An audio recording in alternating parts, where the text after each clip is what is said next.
America, Israel અને Iran વચ્ચેનું યુદ્ધ ભીષણ થવાના સંકેતને લઈ શેર માર્કેટમાં જોરદાર કડાકો. સપ્તાહના પ્રથમ દિવસે બજાર ખુલતાની સાથે જ શેર માર્કેટમાં હાહાકાર મચી ગયો. સેન્સેક્સ અને નિફ્ટી બંને લાલ નિશાને ટ્રેન્ડ થઈ રહ્યા છે, જેમાં સેન્સેક્સમાં 1500 પોઈન્ટથી વધુનો કડાકો અને નિફ્ટીમાં 300 પોઈન્ટથી વધુનો કડાકો છે. આજે બેન્કિંગ, ઓટો, એફએમસીજી અને આઈટી શેર્સમાં વધુ ઘટાડો જોવા મળ્યો, જેના કારણે રોકાણકારોના કરોડો રૂપિયાનું ધોવાણ થયું છે.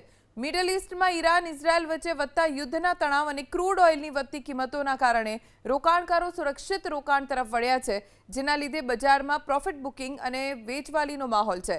આ તરફ એશિયા બજારમાં પણ જોરદાર ઘટાડો થયો છે. જાપાનનો નિક્કેઈ ઇન્ડેક્સ 3.35% ઘટીને 51,582 પર ટ્રેડ થઈ રહ્યો છે. હોંગકોંગનો હેંગસેંગ ઇન્ડેક્સ 3.37% ઘટીને 24,424 પર ટ્રેડ થઈ રહ્યો છે. અમેરિકા, ઇઝરાયલ અને ઈરાન વચ્ચે આજે યુદ્ધનો 24મો દિવસ છે અને આજના દિવસે પણ આ દેશો વચ્ચેનું ઘર્ષણ ઘાતક સાબિત થઈ રહ્યું છે.